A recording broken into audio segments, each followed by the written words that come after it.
Münchausen syndrome by proxy is a behavior pattern in which a caregiver fabricates, exaggerates, or induces health problems in those who are in their care. With deception at its core, this behavior is an elusive, potentially lethal, and frequently misunderstood form of child abuse or medical neglect that has been difficult to define, detect, and confirm. MSbP has also spawned much heated controversy within the legal and social services communities. In a handful of high-profile cases, mothers who have had multiple children die from sudden infant death syndrome have been declared to have MSbP. Based on MSbP testimony of an expert witness, they were tried for murder, convicted, and imprisoned for several years. In some cases, the testimony was later impeached, resulting in acquittal of those defendants. General information: in Münchausen syndrome by proxy, an adult caregiver makes a child appear sick by either fabricating symptoms or actually causing harm to the child, in order to gain the attention of medical providers and others. In order to perpetuate the medical relationship, the caregiver systematically misrepresents symptoms, fabricates signs, manipulates laboratory tests, or even purposely harms the child. Studies have shown a mortality rate of between 6% and 10% of MSbP victims, making it perhaps the most lethal form of abuse. A study published in 2003 reviewed 451 documented cases of MSbP. The average age of the victims at diagnosis was 4 years old. Slightly over half of the victims were aged 24 months or younger, and 75% of victims were under 6 years old. The average duration from onset of symptoms to diagnosis was 22 months. 6% of the victims were dead, mostly from apnea or starvation, and 7% suffered long-term or permanent injury. About half of the victims had siblings. 25% of the known siblings were dead, and 61% of siblings had symptoms similar to the victim or that were otherwise suspicious.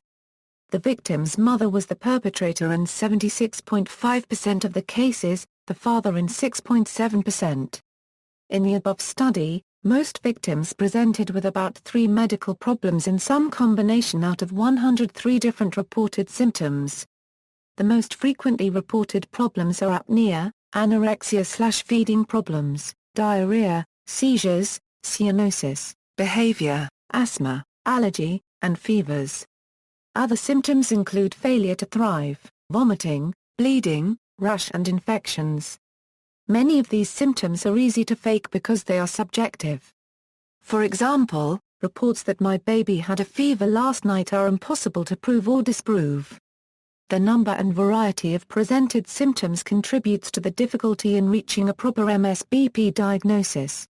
The primary distinguishing feature that differentiates MSbP from typical physical child abuse is the degree of premeditation involved. Whereas most physical abuse entails lashing out at a child in response to some behavior, assaults on the MSbP victim tend to be unprovoked and planned. Also unique to this form of abuse is the role that healthcare providers play by actively, albeit unintentionally, enabling the abuse. By reacting to the concerns and demands of perpetrators, medical professionals are manipulated into a partnership of child maltreatment. Challenging cases that defy simple medical explanations may prompt healthcare providers to pursue unusual or rare diagnoses, thus allocating even more time to the child and the abuser. Even without prompting, medical professionals may be easily seduced into prescribing diagnostic tests and therapies that are at best uncomfortable and costly, and at worst potentially injurious to the child. If the health practitioner instead resists ordering further tests, drugs, procedures, surgeries, or specialists, the MSbP abuser makes the medical system appear negligent for refusing to help a poor sick child and their selfless parent. Like those with Münchausen syndrome, MSbP perpetrators are known to switch medical providers frequently, until they find one that is willing to meet their level of need. This practice is known as doctor shopping, or hospital hopping. The perpetrator will continue the abuse because maintaining the child and the role of the patient satisfies the abuser's needs. The cure for the victim is to separate the child completely from the abuser. When parental visits are allowed, sometimes there is a disastrous outcome for the child. Even when the child is removed, the perpetrator may turn their attention to another child, a sibling or other child in the family. Münchausen by proxy can also have many long-term emotional effects on a child. Child victims learn that they are most likely to receive the positive maternal attention they crave when they are playing the sick role in front of healthcare providers. Many case reports describe MSbP victims who grow into Münchausen syndrome patients or continue the pattern of MSbP abuse in their own children. Seeking personal gratification through illness can thus become a lifelong and multi-generational disorder.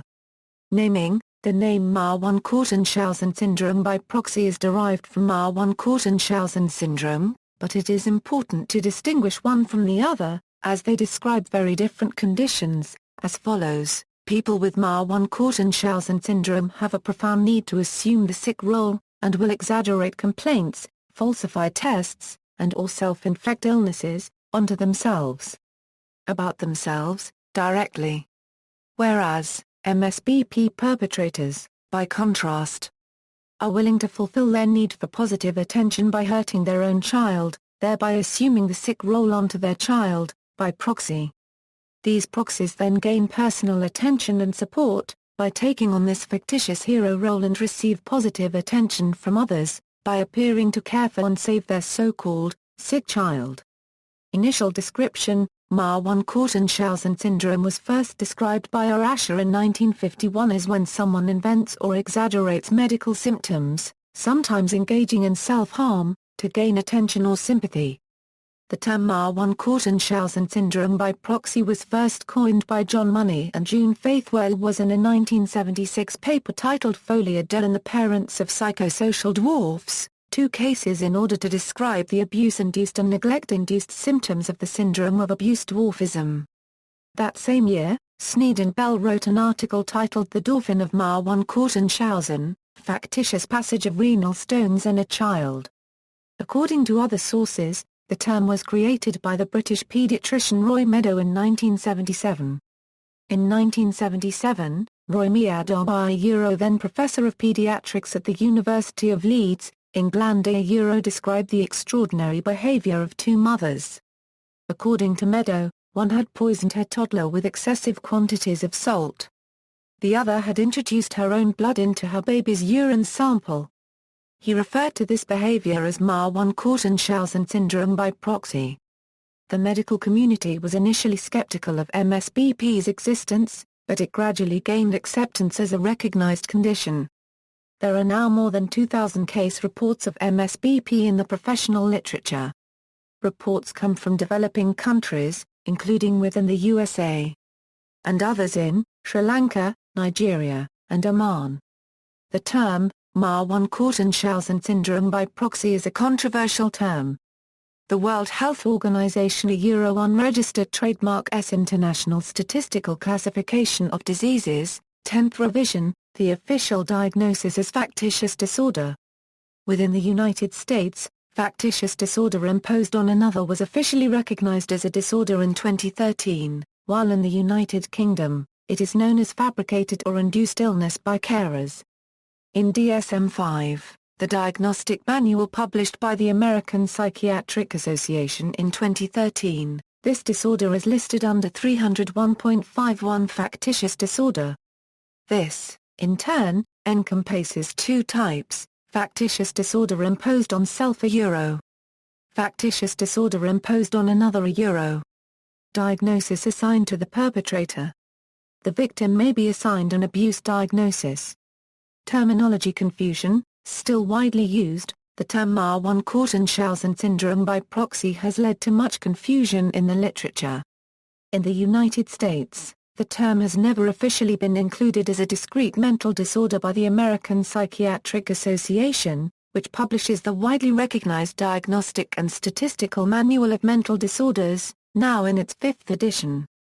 Although the DSM-III and DSM-III included Münchausen syndrome, they did not include MSbP.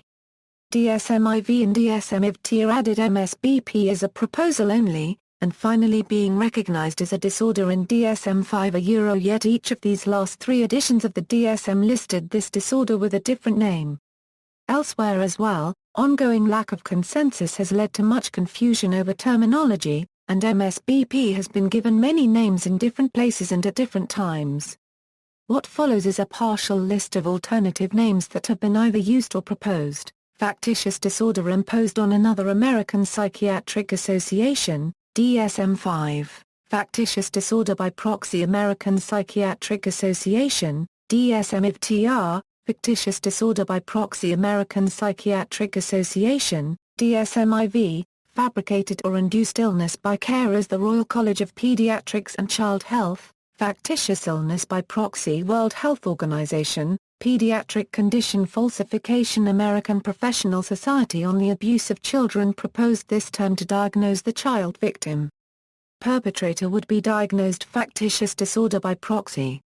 MSbP would be retained as the name applied to the disorder that contains these two elements, a diagnosis in the child and a diagnosis in the caretaker.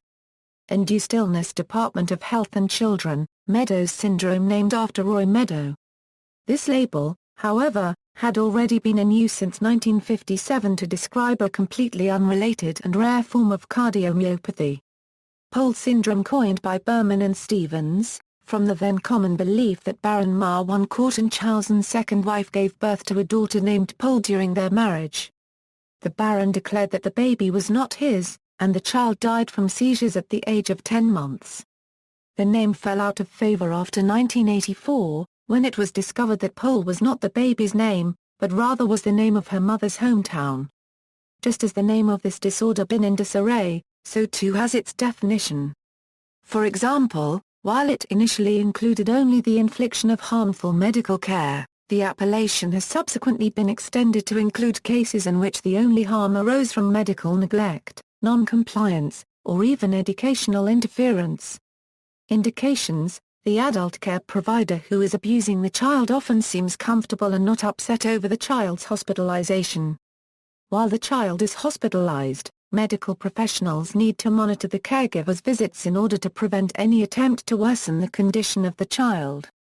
In addition, in most states, medical professionals have a duty to report such abuse to legal authorities. Warning signs of the disorder include a child who has one or more medical problems that do not respond to treatment or that follow an unusual course that is persistent, puzzling, and unexplained. Caused and or portrayed brought on by caretaker, particularly mother. Physical or laboratory findings that are highly unusual, discrepant with patient's presentation or history, or physically or clinically impossible. A parent who appears to be medically knowledgeable, fascinated with medical details and hospital gossip, appears to enjoy the hospital environment, and expresses interest in the details of other patients' problems. A highly attentive parent who is reluctant to leave their child's side and who themselves seem to require constant attention. A parent who appears to be unusually calm in the face of serious difficulties in their child's medical course while being highly supportive and encouraging of the physician, or one who is angry, devalues staff, and demands further intervention, more procedures, second opinions, and transfers to other more sophisticated facilities. The suspected parent may work in the healthcare field themselves or profess interest in a health-related job. The signs and symptoms of a child's illness do not occur in the parent's absence. A family history of similar or unexplained illness or death in a sibling. A parent with symptoms similar to their child's own medical problems or an illness history that itself is puzzling and unusual. A suspected emotionally distant relationship between parents. The spouse often fails to visit the patient and has little contact with physicians even when the child is hospitalized with a serious illness. A parent who reports dramatic, negative events, such as house fires, burglaries, or car accidents, that affect them and their family while their child is undergoing treatment. A parent who seems to have an insatiable need for adulation or who makes self-serving efforts for public acknowledgement of their abilities. A patient who unexplainably deteriorates whenever discharge is planned. Caution is required in the diagnosis of MSbP-FDP. Many of the items above are also indications of a child with organic, but undiagnosed illness. An ethical diagnosis of MSbP must include an evaluation of the child, an evaluation of the parents, and an evaluation of the family dynamics. diagnoses based only on a review of the child's medical chart can be rejected in court. Prevalence by gender. One study showed that in 93% of cases of MSbP, the abuser is the mother or another female guardian or caregiver. Typical, white female abuser. The female preponderance of the perpetrator may be attributed to socialization patterns that encourage females to seek the sympathy and assistance of others, and to the prevalence of women as the primary caregiver within such patterns. Neuropsychological testing of perpetrators has shown either normal results or non-specific abnormalities. MSbP may also be attributed to another prevalent socialization pattern, which places females in the primary caretaking role. A psychodynamic model of this kind of maternal abuse exists. MSbP may be more prevalent in the parents of those with a learning difficulty or mental incapacity, and as such the apparent patient could in fact be a grown adult. Fathers and other male caregivers have been the perpetrators in only 7% of the cases studied. When they are not actively involved in the abuse, the fathers or male guardians of MSbP victims are often described as being distant, emotionally disengaged, and powerless. These men play a passive role in MSbP by being frequently absent from the home and rarely visiting the hospitalized child. Usually, they will vehemently deny the possibility of abuse, even in the face of overwhelming evidence or their child a unregistered trademark pleas for help. Overall, male and female children are equally likely to be the victim of MSbP. In the few cases where the father is the perpetrator, however, the victim is 3 times more likely to be male. Controversy. During the 1990s and early 2000s, Meadow was an expert witness in several murder cases involving MSbP. Dr. Meadow was knighted for his work for child protection, though later, his reputation, and consequently the credibility of MSbP, became severely damaged when several convictions of child killing, in which he acted as an expert witness, were overturned. The mothers in those cases were wrongly convicted of murdering 2 or more of their children, and had already been imprisoned for up to 6 years. The pivotal case was that of Sally Clark. Clark was a lawyer wrongly convicted in 1999 of the murder of her 2 baby sons, largely on the basis of Meadow's evidence. As an expert witness for the prosecution, Meadow asserted that the odds of there being 2 unexplained infant deaths in one family were 1 in 73 million. That figure was crucial in sending Clark to jail but was hotly disputed by the Royal Statistical Society, who wrote to the Lord Chancellor to complain. It was subsequently shown that once other factors were taken into consideration, the true odds were much greater, that is, there was a significantly higher likelihood of 2 deaths happening as a chance occurrence than Meadow had claimed during the trial. Those odds in fact range from a low of 1/8500 to as high as 1/200. It emerged later that there was clear evidence of a Staphylococcus aureus infection that had spread as far as the child a unregistered trademark cerebrospinal fluid.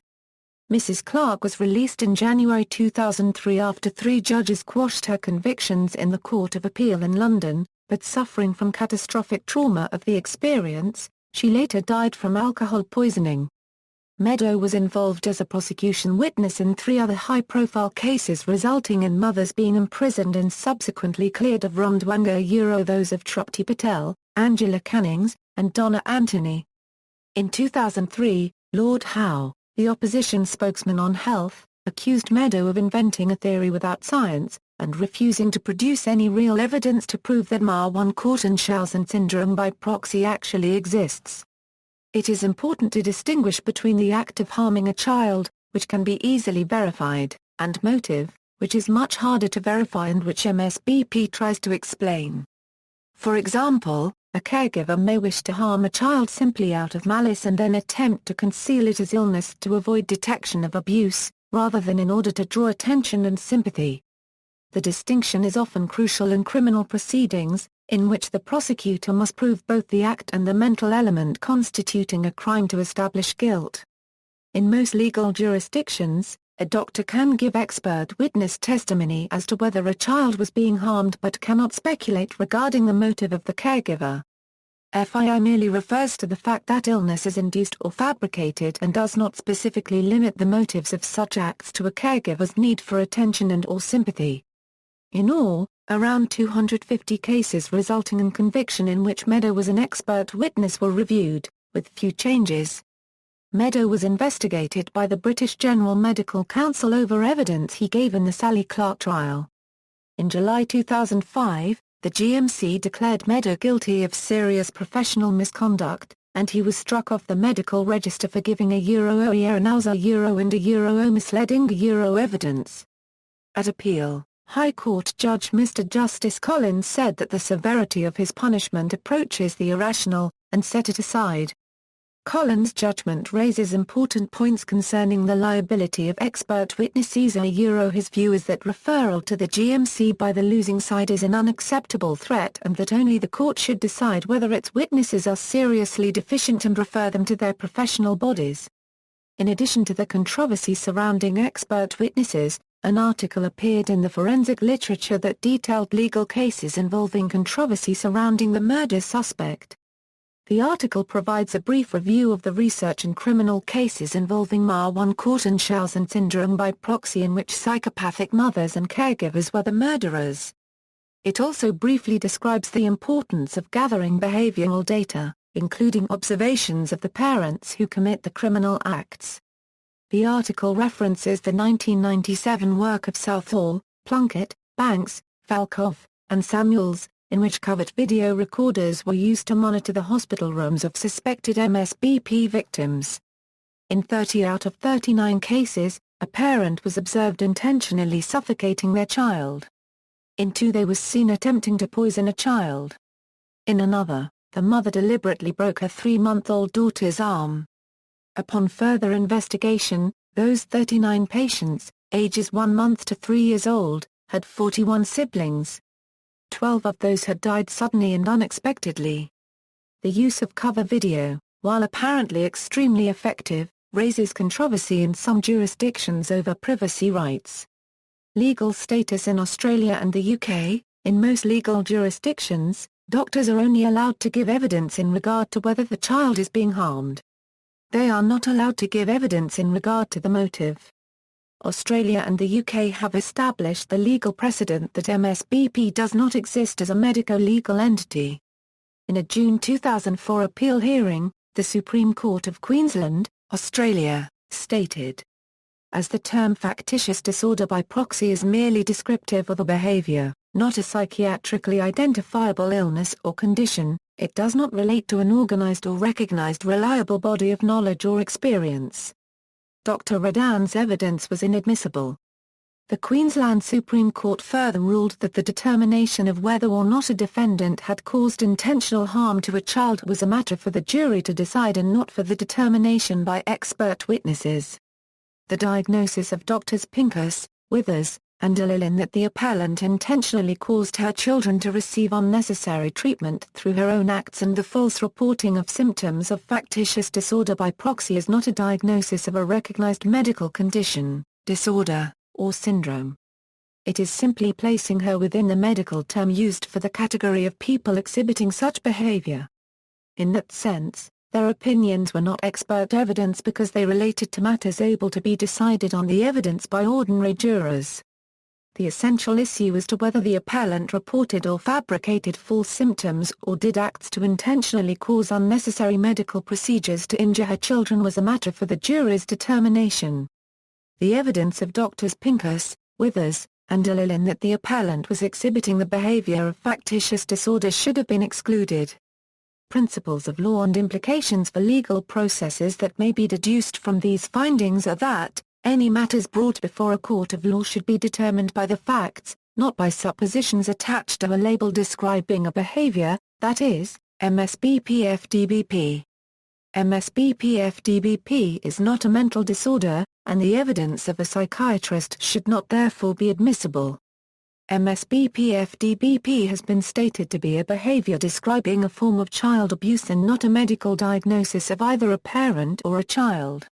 A medical practitioner cannot therefore state that a person suffers from MSbP-FDBP, and such evidence should also therefore be inadmissible. The evidence of a medical practitioner should be confined to what they observed and heard and what forensic information was found by recognized medical investigative procedures. A label used to describe a behavior is not helpful in determining guilt and is prejudicial. By applying an ambiguous label of MSbP FII to a woman is implying guilt without factual supportive and corroborative evidence. The assertion that other people may behave in this way, that is, fabricate and/or induce illness in children to gain attention for themselves, contained within the label is not factual evidence that this individual has behaved in this way. Again therefore, the application of the label is prejudicial to fairness and a finding based on fact. The Queensland judgment was adopted into English law in the High Court of Justice by Mr. Justice Ryder. In his final conclusions regarding factitious disorder, Ryder states that, "I have considered and respectfully adopt the dicta of the Supreme Court of Queensland in R.V. L.M. 2004, QCA 192 at paragraph 62 and 66. I take full account of the criminal law and foreign jurisdictional context of that decision, but I am persuaded by the following argument upon its face that it is valid to the English law of evidence as applied to children proceedings. The terms Münchausen syndrome by proxy, and factitious illness are child protection labels that are merely descriptions of a range of behaviors, not a pediatric, psychiatric or psychological disease that is identifiable. The terms do not relate to an organized or universally recognized body of knowledge or experience that has identified a medical disease, and there are no internationally accepted medical criteria for the use of either label. In reality, the use of the label is intended to connote that in the individual case there are materials susceptible of analysis by pediatricians and of findings of fact by a court concerning fabrication, exaggeration, minimization or omission in the reporting of symptoms and evidence of harm by act, omission or suggestion. Where such facts exist, the context and assessments can provide an insight into the degree of risk that a child may face, and the court is likely to be assisted as to that aspect by psychiatric and/or psychological expert evidence. All of the above ought to be self-evident and has in any event been the established teaching of leading pediatricians, psychiatrists and psychologists for some while.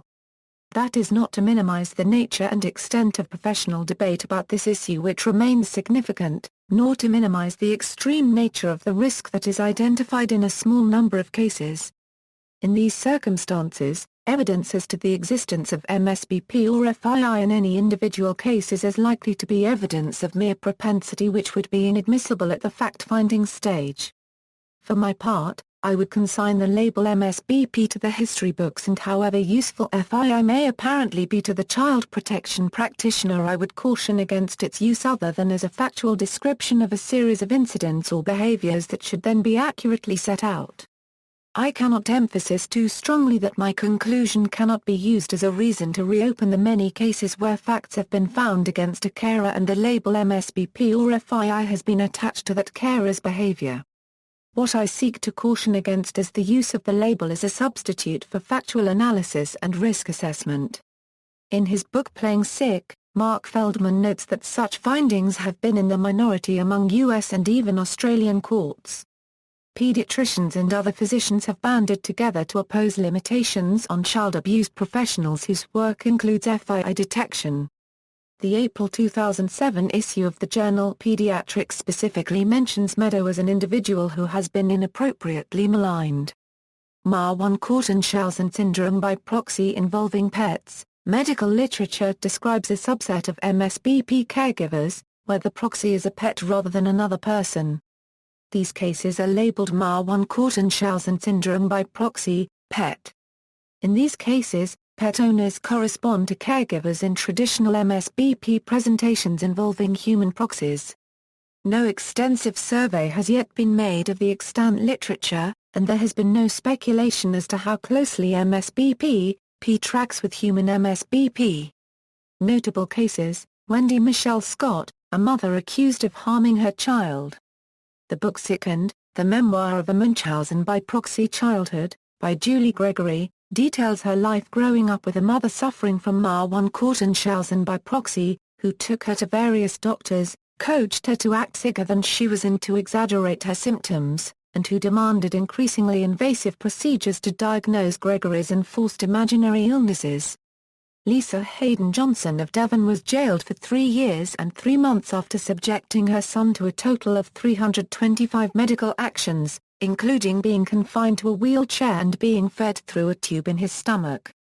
She claimed her son suffered from a long list of illnesses including diabetes, food allergies, cerebral palsy and cystic fibrosis, describing him as the most ill child in Britain, and receiving numerous cash donations and charity gifts, including 2 cruises. In 2014, 26-year-old Lacey Spears was charged in Westchester County, New York with second-degree depraved murder and first-degree manslaughter. She allegedly fed her son dangerous amounts of salt after she conducted research on the Internet about its effects. Her actions were allegedly motivated by the social media attention she gained on Facebook, Twitter and blogs. The defendant has pleaded not guilty to the charges. In popular culture, the 1999 film The Sixth Sense portrays Marwan-Courtenshausen syndrome by proxy during a scene in which Cole helps reveal that the recent death of Kira was caused by intentional poisoning by her mother. The plot of the 2003 Japanese J-horror film One Missed Call revolves around an older sister with a case of Marwan-Courtenshausen syndrome by proxy. In the Kalusari episode of The X-Files, Agent Scully initially believes that one of the characters is inducing illness in her grandson and makes reference to Marwan-Courtenshausen syndrome by proxy. In Lisa Gardner's novel Catch Me, Charlie Grant, the main character, was abused in childhood by her mother who had Marwan-Courtenshausen by proxy, until she fought back and was placed under her aunt's care, while her mother was taken away to a psychiatric hospital. In the 2006 film Glass House 2, The Good Mother, the mother of the family, Eve played by Angie Harmon, suffers from Marwan-Courtenshausen by proxy, which results in the suspicious deaths of 3 former adoptive children and the illness of her current foster child, Ethan played by Bobby Coleman. Sharp Objects, by author Gillian Flynn, uses Marwan-Courtenshausen by proxy as a major plot point. In the Season 5 episode The Colour of Amber, 2007, of British crime drama television series Wire in the Blood, a case involving the abduction of an 11-year-old girl is solved when criminal psychologist Dr. Anthony Tony Valentine, who realizes that the mother of the missing girl suffers from Marwan-Courtenshausen by proxy and is in fact responsible for killing and dumping the body of her own daughter. In an episode of Casualty, a sick and dangerous mother named Laura Merriman deliberately makes her daughter Rosie ill by injecting her with insulin. She also makes Christmas a living hell for Rosie, her family and friends and for all the staff at the hospital, but is caught and arrested. In The Bridge, MSbP affects one of the main character's children, leading to revelations about another main character's past experiences with MSbP. In the movie Yes Man, Allison's band is named Münchausen by proxy. In rapper Eminem's 2002 single Cleaning Out My Closet, he claims that his mother had Marwan-Courtenshausen by proxy. In 2007, the TV show Supernatural on the CW references Marwan-Courtenshausen syndrome by proxy in the episode Bedtime Stories, in which the Winchester brothers discover a young girl who was victimized by her stepmother and poisoned by bleach. In the Season 6 episode Abbey Road VR, a mother brings in her young son who has endured multiple surgeries, and is eventually exposed by a sting operation after injecting what she believes to be hydrochloric acid into her son's feeding tube. In the 1986 horror novel It by Stephen King, Eddie's mother demonstrates behavior resembling that of a mother with Marwan-Courtenshausen syndrome by proxy, by inventing that her son has asthma. Later in the novel it is proved that the disease is psychosomatic, and that the medicine Eddie uses in his aspirator is just water with flavoring. An episode of HBO's True Detective entitled Haunted Houses featured one of the series' protagonists, Rust Cochle, interrogating a woman with Marwan-Courtenshausen syndrome by proxy who had murdered 3 of her children while blaming the deaths on sudden infant death syndrome. In Saving Max by Antoinette Van Houten, Marianne, Max's mother, is suspected and accused of having MSbP. See also, psychosomatic illness, references. Bibliography, Leila Schneps and Karali Kolmes, Math on Trial. How Numbers Get Used and Abused in the Courtroom, Basic Books, 2013. ISBN 978-0-465-03292-1.